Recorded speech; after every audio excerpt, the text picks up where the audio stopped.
Amen, amen. Napenda kumshukuru Mungu sana kwa uongozi wa ibada ya Kiswahili, kwa kunipa nafasi ya kuja kuzungumza na nyinyi katika siku hii ambayo ni muhimu sana kwa sisi wanaume. Na napenda kumshukuru kaka Jackson kwa kutuongoza. Kama alivyosema mchungaji, si kazi ndogo. Naendelea kukuombea na jinsi ambavyo umeperform, hii itakuwa ni kama kawaida. Kwa hiyo kuanzia leo tutakuwa tunaendelea zaidi. Amen. Amen. Na vile vile napenda kuwashukuru kina mama. Kina mama mmekuwa ni msaada mkubwa sana kwetu katika maeneo mbalimbali. Hata katika siku hii ya muhimu kwa ajili ya baba, azimia katika kuiandaa hii ibada, lakini ilifika kipindi tukasema kwamba tutahitaji kina mama kidogo. Kwa hiyo tukakumbuka hata Mungu alivyomuumba mwanamume, pamoja na kuwa alitumia maneno mazuri ya kusema kwamba si vyema kwa mwanamume kuwa peke yake, lakini ukweli alimwangalia akasema huyu hawezi, inabidi apewe msaidizi. Kwa hiyo tunashukuru sana mama kwa jinsi ambavyo mnaendelea kutusaidia. Asanteni. Amen. Amen. Siku hii ya leo kama jinsi ambavyo tunaijua ni siku ambayo tunasherehekea siku maalumu ambayo dunia imeamua kuitaja kwamba itakuwa ni siku ya wababa duniani. Lakini ni zaidi ya hilo, kwa sababu Mungu alipokuwa amemuumba mwanamume akawa amemweka katika sehemu ambayo alikuwa anataka huyo mwanamume asimame ili aweze kuwasiliana naye, ili aweze kufanya mambo yote ambayo Mungu anapenda kuyafanya hapa duniani kwa kupitia huyo mwanamume. Kwa jinsi ambavyo alitengeneza kanisa lake, akamweka kwamba Kristo yeye ndo atakuwa ni kichwa cha kanisa, alafu kanisa litampenda Kristo, na Kristo atalipenda kanisa, alafu kanisa litamheshimu yeye Bwana wetu Yesu Kristo. Ndio kama jinsi ambavyo mwanamume anatakiwa awe katika familia. Ni kweli kwamba sasa hivi suala zima la maadili, suala zima la mambo ya nidhamu limekuwa liko katika mmomonyoko na liko katika athari ya katika kiwango ambacho hakipendezi. Na nilipokuwa najaribu kuangalia ni kwa nini, nikagundua ya kwamba kuna upungufu kwa mwanamume kusimama katika sehemu ambayo alikuwa anatakiwa asimame. Ndio maana tunaona haya mambo ambayo yanaendelea duniani hayapendezi kila siku, ni kwa sababu hatujasimama. Sasa nilipokuwa naangalia katika neno la Mungu, nikaona katika kitabu cha Ezekiel ambacho kiliandikwa approximately 600 years before kuzaliwa kwa Bwana wetu Yesu Kristo, kulikuwa kumetokea mmomonyoko wa maadili ambao ulipelekea Mungu kuwachukua wana wa Israeli akawapeleka uhamishoni katika nchi ya Babylon, ambapo walikuwa wanaitwa Babeli. Na hii yote ni kwa sababu aliona kwamba mwanamume hajasimama katika sehemu yake. Sio kwamba kulikuwa hamna wanaume walikuwepo, lakini walikuwa wamesahau lile agano ambalo Mungu alikuwa ameagana nalo katika kuiendeleza nchi ya Israeli katika ule mji wa Yerusalemu. Kwa hiyo ninapoenda katika neno la Mungu, kurudi katika kipindi hicho cha Ezekieli, Mungu alimfunulia nabii Ezekieli kule walipokuwa Babiloni, akamwambia hivi: nami nikatafuta mtu miongoni mwao atakayelitengeneza boma na kusimama mbele zangu mahali palipobomoka kwa ajili ya nchi, nisije nikaiharibu, lakini sikuona mtu. Sio kwamba Mungu hakuona mtu. Wale watu waliowachukua akawapeleka Babeli walikuwa ni watu, lakini kulikuwa hakuna mtu ambaye alikuwa amesimama katika yale maagano ambayo Mungu alikuwa ameshayapanga nao kwa ajili ya kufanya yale mapenzi yake hapa duniani.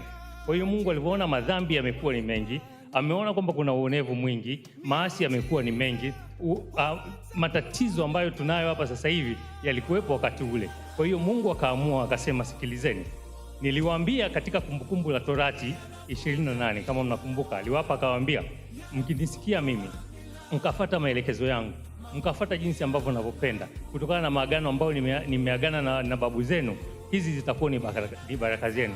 Akawaambia kwamba mtabarikiwa mkiwa nyumbani, mtabarikiwa mkiwa mashambani.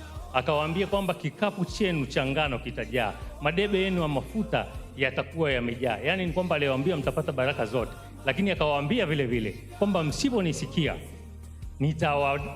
nitawaadhibu. Akawaambia msiponisikia hayo ambayo nyinyi mnayapenda, ambayo ni ya kuabudu miungu ambayo si yani sio yeye, ni miungu ya wageni, hayo nitawapelekeni huko. Kwa hiyo sasa Mungu alichofanya wakati huu wa Ezekiel, ambao ilikuwa ni mara ya kwanza kabisa kwa watu wa Yerusalemu kutolewa na kupelekwa uhamishoni, aliyefanya yale ambayo aliyasema katika kitabu cha Kumbukumbu kwamba hamkunitii mimi, mkaamua kuabudu miungu ambayo ni ya wageni, hiyo miungu ya Waamori, ya watu wa Kanaani na miungu mingine mmeamua kuifuata. Sasa mimi nawapeni kile ambacho nyinyi mnakitaka. Akawachukua akawapeleka uhamishoni. Bwana Yesu asifiwe. Amen. Lakini sasa walipofika kule uhamishoni, baada ya mwaka mmoja, Ezekiel ndio akawa anatimiza miaka 30. Alipokuwa anatimiza miaka 30, kwa wakati ule utaratibu ulikuwa ni kwamba mtu ana become priest anapokuwa ana miaka 30 ili wazee waweze kumsikiliza. Kwa hiyo Ezekiel alipokuwa katika ile nchi ya Babylon, akaanza kuona yale maono ambayo sisi wote tunayajua. Alikuwa amekaa pembezoni mwa mto, akaangalia juu, akaona mfano wa ile Ark of Covenant iko juu. Akajiuliza, akasema, hii inaonekana kama ni ule utukufu wa Mungu ambao ulikuwa kwenye temple kule Jerusalem. Unafanya nini Babylon? Mungu ndo akaanza kumfunulia. Akamwambia, sikiliza, nimeondoka katika lile temple ambalo nilikuwemo, ambapo mlikuwa mkiabudu. Na kwa sababu ambayo mimi niliondoka ni kwa sababu mliamua kuanza kuabudu miungu ya kigeni, mkaenda mkaleta yule Mungu ambaye alikuwa sijui ni wa Babeli, alikuwa anaitwa Tammuz. Wanawake wakaanza kumwabudu, wakachukua Mungu mwingine alikuwa yuko pale pembeni, wakaanza kumwabudu kwa ajili ya mali. Kwa hiyo Mungu akasema, mimi siwezi nikakaa nikaabudiwa hapa kwenye temple wakati na nyinyi mmeweka miungu mingine hapa. Ilitakiwa mniabudu mimi ambaye ni Mungu niliwatoa katika ile nchi ya Misri ambapo mlikuwa mko utumwani. Kwa hiyo sasa, kwa sababu hiyo, wewe Ezekiel umeshakuwa na miaka 30, uende ukapreach sasa. Uende ukawaambie wana wa Israeli ya kwamba mlinikosea. Wanaume wanatakiwa wasimame katika nafasi yao, na nafasi ambayo Mungu anataka sisi tusimame ni ile nafasi ya kwamba tunakuwa na mahusiano naye. Tunapokuwa na mahusiano naye, tunakuwa tunajua kwamba Mungu anataka nini tufanye katika hii dunia kama wanaume. Tusipofanya hivyo, tunakuwa tumeshindwa, tunakuwa tumepoteza lengo, tunakuwa tunajiamulia kwa jinsi ambavyo hii dunia inataka. Ndio maana tunakuwa na matatizo ambayo yanatukabili sasa hivi. Juzi nilikuwa nafanya utafiti kabla sijaongea hapa, nikasema matatizo ambayo sisi ambayo ni ukosefu ni kushindwa kwa mwanamume kusimama katika nafasi yake ni yapi katika kipindi ambacho sisi tunaishi. Kwa hiyo nilivyokuwa naangalia, nina hizi takwimu ziko hapa, ikaniambia kwamba 71% ya watu ambao wako gerezani hapa Marekani, nataka kuzungumza kwa sababu tunaishi hapa, akasema 70% ya wafungwa ambao wako hapa Marekani wametoka katika familia ambazo hazina baba. Alafu akasema kuna 80% ya watu ambao wako gerezani wanaofanya mashambulizi ya kijinsia, nafikiri tutakuwa mnaelewa, ambao wanakuwa wako offensive katika hayo maeneo, ni watu ambao baba hakuwemo katika familia, au kwa namna moja ama nyingine baba alikuwa maybe ni abusive pia. Kwa hiyo nao wanarithi, wanaanza kufanya hayo mambo. Na watoto ambao wanaacha shule, ambao wana drop out, high school dropouts, ni 70% ambayo wazazi wanakuwa hawako nyumbani. Ndio maana tunakuwa na hii jamii ambayo iko very wayward, ambayo haieleweki, watoto hawana adabu, maadili yanakuwa yamemonyoka. Ni kwa sababu wanasema kwamba baba hajasimama vizuri katika familia. Tunawashukuru sana kina mama ambao wanaweza kusimama, na wanasio kwamba kila watoto ambao wanalelewa na mama peke yake wanafeli. Hapana, isipokuwa baba asipoweza kusimama vizuri, kunakuwa na uwezekano mkubwa au asilimia kubwa ya wale watoto kutokuwa katika maadili ambayo yalikuwa maadili ambayo yanatakiwa yafanyike. Napoendelea kuangalia neno la Mungu, nilikuwa nataka niangalie katika kitabu cha Waefeso, ambapo Waefeso sasa hivi ni modern day Turkey. Wakati huo ambapo katika nafikiri ni Book of Acts chapter 19, Paul alienda Efeso. Pale Efeso ni multicultural, kulikuwa ni center point ya miungu ya Kigiriki, kulikuwa kuna kuabudiwa kwa miungu ya Waroma, kulikuwa kuna upagani mwingi, lakini kulikuwa pia kuna Wajewish wamesogea pale kidogo. Kwa hiyo kulikuwa kuna kumjua Mungu ambaye ni Yehova kwa Wajewish, lakini pia kulikuwa kuna miungu mingine. Lakini Paulo akaenda pale akakaa kwa miaka 2. very successful, akahubiri Injili, watu wakamsikia Mungu, watu wakaanza kumfuata Mungu. Waroma wale wakaanza kuondoka katika kuabudu hiyo miungu ambayo ilikuwa ni miungu ya kipagani. Wagiriki wakachana na miungu hiyo ya Kigiriki, wakaanza kumfuata Mungu. Paulo alipokuwa sasa ameondoka pale, walipokuwa wanajaribu kumfuata Bwana wetu Yesu Kristo na kuwa familia moja kati ya watu ambao ni non-Jewish na hawa wa Jewish, kwa kuna mgongano mkubwa sana. Wakawa wanasema kwamba ni kitu gani ambacho sisi kinatusumbua hapa? Tunajaribu kumfuata Yesu, tunajaribu kufanya vitu vingine, ni kitu gani ambacho kina nani? Yeye Paulo akawaandikia hii barua wakati yuko gerezani, kama tunavyoiona hii barua ya Waefeso, hasa katika chapter ya 5, akawa amezungumza vizuri, aka line up vizuri jinsi mwanamume anatakiwa align katika jinsi ambavyo inatakiwa ampokee Mungu. Akasema kwamba wewe mwanamume inatakiwa umpende mke wako kama jinsi ambavyo Kristo analipenda kanisa. Na ukiwa umeweza kufanya hivyo, unakuwa unafuata yale maagizo ambayo ni Mungu ameyaleta. Unaona? Na wewe mke inatakiwa umheshimu mume wako kama jinsi ambavyo kanisa linamheshimu Kristo. Mkiwa mko katika hii alignment, yani mkiwa mmelaini katika hii, mnaweza kupata baraka za Mungu. Na si hivyo tu, kuna vita ambavyo si vya mwili na damu.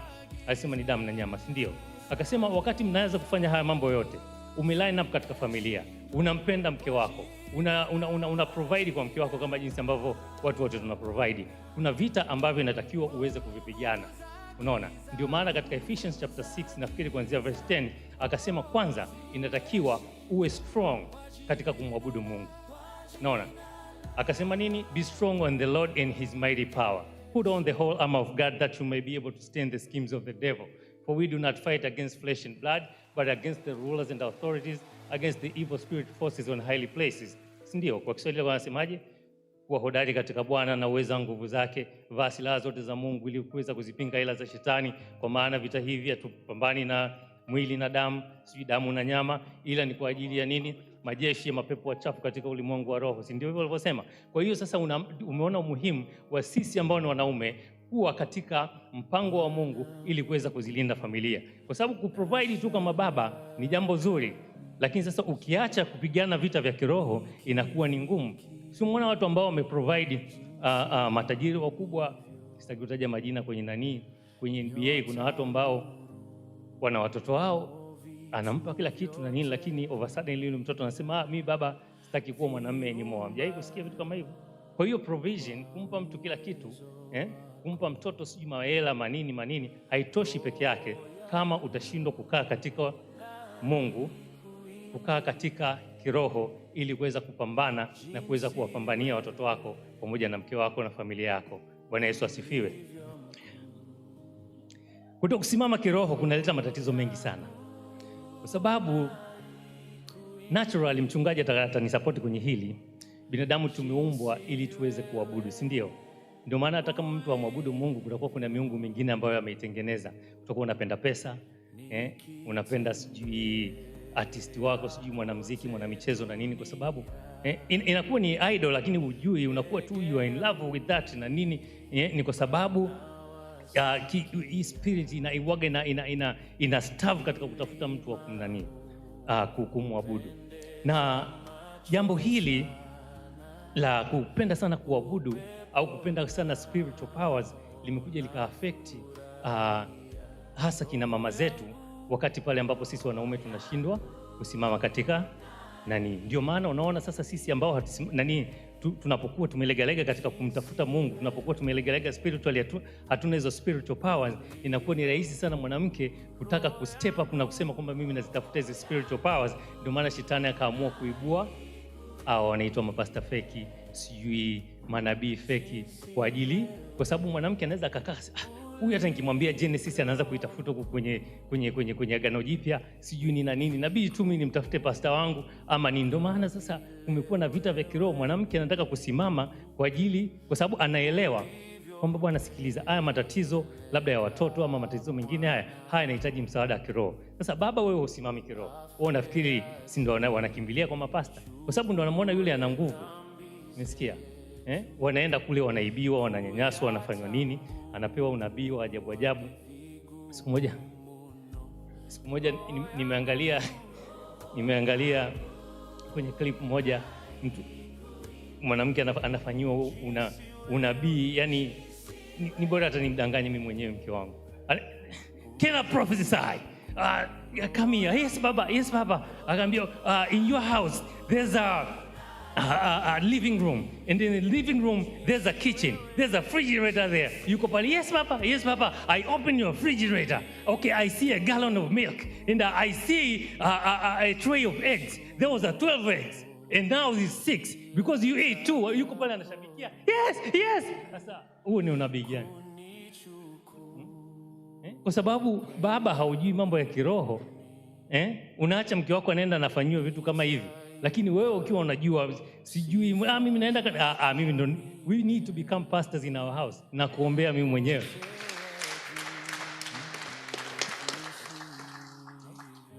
Kiwezekana mdanganye profesa wewe mwenyewe, tomorrow we are eating maharage na ugali. Bora ufanye hivyo kuliko kumwachia anaenda anaibiwa, anafanywa nini? Nyumbani kule mama anapiga simu, naomba nitumie hela, nimeambiwa kesho naenda kwenye ibada, nisipopeleka sadaka siwezi kukanyaga mafuta. Kemea in the name of Jesus. No, mama, no, hatufanyi vitu vya namna hiyo. We need to line up with God. So tukaelewa kwamba Mungu anasema nini ili tuweze kuzilea hizi familia katika mwongozo ambao Bwana wetu Yesu Kristo ametupa, ili haya mataki sijui vitu gani yasiingie katika familia zetu. Bwana Yesu asifiwe.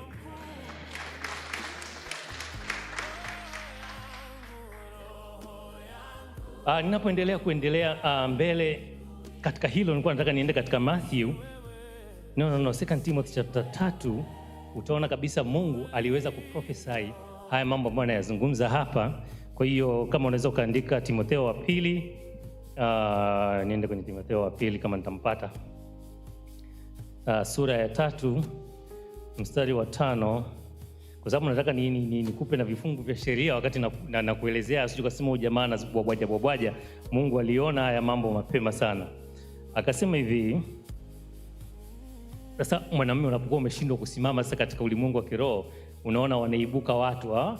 Tunaenda mstari wa 5, akasema hivi: wenye mfano wa utauwa, lakini wakikana nguvu zake, na hao ujiepushe nao. Kwa maana katika hao wamo wale wajiingizao katika nyumba za watu na kuchukua mateka wanawake wajinga wenye mizigo ya dhambi, waliochukuliwa na tamaa za namna nyingi, wakijifunza siku zote ili wasiweze kabisa kuufikia ujuzi wa kweli. Yaani ni Mungu anasema hivi, kutazuka watu ambao watajiona kama wao ni ambao watajifanya wao ni watauwa wa kweli. Watauwa maana yake ni watu ambao ni watakatifu, watu wenye kumtumikia Mungu.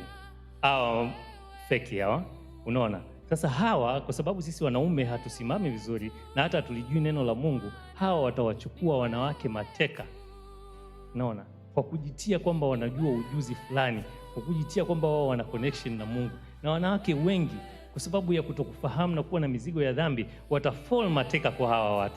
Kwa hiyo sasa sisi inabidi tusimame ili tuweze kuokoa kina mama zetu pamoja na familia zetu kwa watu ambao wanafanya vitu vya namna hii. Kwa hiyo hii siku ya baba duniani, siku hii kuanzia leo, wanaume wa IYK tuanze kusimama, tuanze in the name of Jesus, tuanze kusimama, tujifunze Biblia, safari yetu ianze. Hata mimi natubu mbele za Mungu na mbele za wanadamu ya kwamba maybe sijasimama katika nafasi katika kujifunza neno vizuri na kulitumikia na nini, lakini nataka hii safari tuanze wote, unaona, ili tuone matokeo yake, kwa sababu Mungu huwa anazungumza ukweli, na Mungu neno lake halimrudii bure. Jinsi alivyosema kwamba ukinitumikia mimi nitakuinua, au nitakuheshimu, atakuheshimisha. Au Mungu alivyosema kwamba ukimkimbilia yeye hautaadhirika. Unaona, utakapoomba lolote katika jina la Yesu utapata. Unaona, hizi ahadi zote ni kweli, lakini lazima uwe umealign katika yale mapenzi yake. Sio tunaposti scripture tu na nini, lakini hatuna ule uhusiano na Mungu wa kikweli. Lazima tuwe katika ule ambao naweza kusema ni mfumo wa kuweza line up na jinsi ambavyo Mungu anapenda.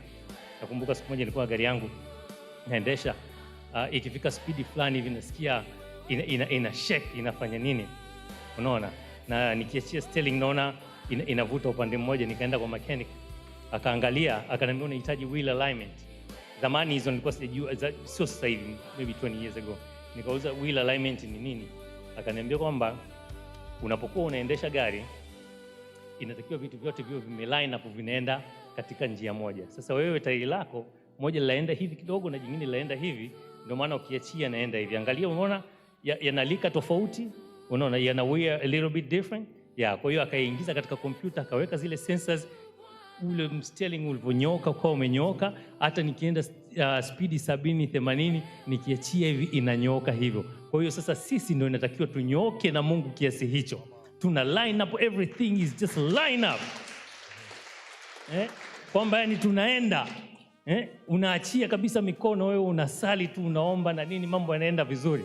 Unaona, kuliko unakaa unashikilia, kuna vitu vingi, hili tairi nataka liende hivi, huyu nataka kwenda hivi. Ndio jinsi ambavyo kama haujakaa uka line up na Mungu, unakuwa unaanza kutafuta vitu vingine vya kutaka kuingiza mle ili uweze kunyoosha. Alafu unakuta sasa vyuma vinasagana, tairi lilaliwa hivi na nini, unakuta mambo yako mengi hayaendi. Utakuwa unaenda, you can get where you want, lakini inakuwa ndio hivyo, is a very shaky, Kwa hiyo to line up na Mungu kwa jinsi ambavyo inampendeza, tuone jinsi gani ambavyo Mungu atana. Bwana Yesu asifiwe. Amen, amen. Sitataka kwenda kuchukua muda mrefu sana, najua kuna mambo mengi ambayo natakiwa tuende tukanani. Kwa hiyo katika kufunga nataka niongee kwamba umuhimu wa baba hata Bwana wetu Yesu Kristo alituonyesha. Ndio maana katika Matthew 11 chapter 20 ama 23, Bwana Yesu alikuwa ameenda akaongea na wale, alikuwa yuko na wale wanafunzi wake. Na mnakumbuka wanafunzi wake walikuwa ni wale watu wa kawaida tu kama sisi, wale wenye dhambi. Wale Mafarisayo na Masadukayo walikuwa wanaonaga kwa nini huyu ana hang out na watu wenye dhambi. Lakini yeye alikuwa amekuja kwa ajili ya wale watu ambao ni sisi hapa, wale watu ambao unaona sio viongozi wa dini, sio watu ambao wana wako kwenye masinagogi saa zote na nini, alikuwa anataka ku hang out na watu wa kawaida. Kwa hiyo sasa yeye alitaka kuwaonyesha umuhimu wa Baba wa mbinguni. Ndio maana akaenda kushukuru, kama jinsi ambavyo sisi wa baba inatakiwa leo tushukuru Mungu kwa ajili ya nani. Na alipokuwa ameenda kushukuru, sio kama nitakuwa nakumbuka, saa nyingine Biblia maneno nakaga kichwani, akasema kwamba namshukuru Mungu Baba Bwana wa mbingu na nchi, kwa maana mambo haya amewanyima wenye hekima na akili, ametufungulia sisi watoto wachanga. Na Baba, nimekushukuru kwamba umependa iwe hivyo. Akasema amenifunulia yote Baba yangu, kwa maana hakuna amjuaye mwana ila Baba, na hakuna amjuaye Baba ila mwana, na yeyote yule ambaye mwana amependa kumfunulia. Hapo Bwana Yesu alikuwa anazungumza, anasema hivi: mtu yoyote akitaka kumjua Baba ni lazima mimi nimfunulie. Hauwezi ukamjua Mungu Baba wa mbinguni bila Bwana Yesu kukufunulia, akakwambia huyu ndio Baba na hivi ndivyo anavyooperate. Na haya mambo, kuna watu ambao walikuwa na hekima na akili, wale Mafarisayo na Masadukayo, hawakupewa hii elimu, lakini akawa amewaletea wale. Ndio maana akawaambia, njooni kwangu wenyi wote wenye mizigo na wenye kulemewa, mimi nitawapumzisha. Jifungeni nira yangu na mjifunze kwangu, kwani mimi ni mpole na mnyenyekevu wa moyo. Maana jinsi Bwana Yesu anavyosema, ni lazima tujifunze kwake. Yeye ni mpole na ni mnyenyekevu wa moyo, na nira yake, mnajua nira ni nini? Okay, zamani kulikuwa kuna, nafikiri mpaka sasa hivi ukienda sehemu fulani kuna watu wanalima na aidha punda ama ng'ombe. Kwa hiyo wana ile yoke ambayo wanafunga wale ng'ombe ama punda ili waweze kulima ama kufanya nini. Sasa Bwana Yesu anatuambia sisi hapa kwamba yeye ameshajifunga ile nira, ile yoke ameshajiwekea. Wewe unachotakiwa, unaenda unaingiza kichwa chako pale, afu unaanza kwenda naye. Unaona? Yeye sasa ndo anatumia nguvu zake zote, wewe unakuwa tu umeingia pale. Kwa hiyo sisi wanaume sasa hivi inatakiwa tuingie katika hiyo nira ambayo ni ya Bwana wetu Yesu Kristo, tuanze kulima naye hili shamba, kwa sababu amesema nira yake ni laini na mzigo wake ni mwepesi. Yeye ndo anafanya kazi yote, wewe unachotakiwa tu unadandia.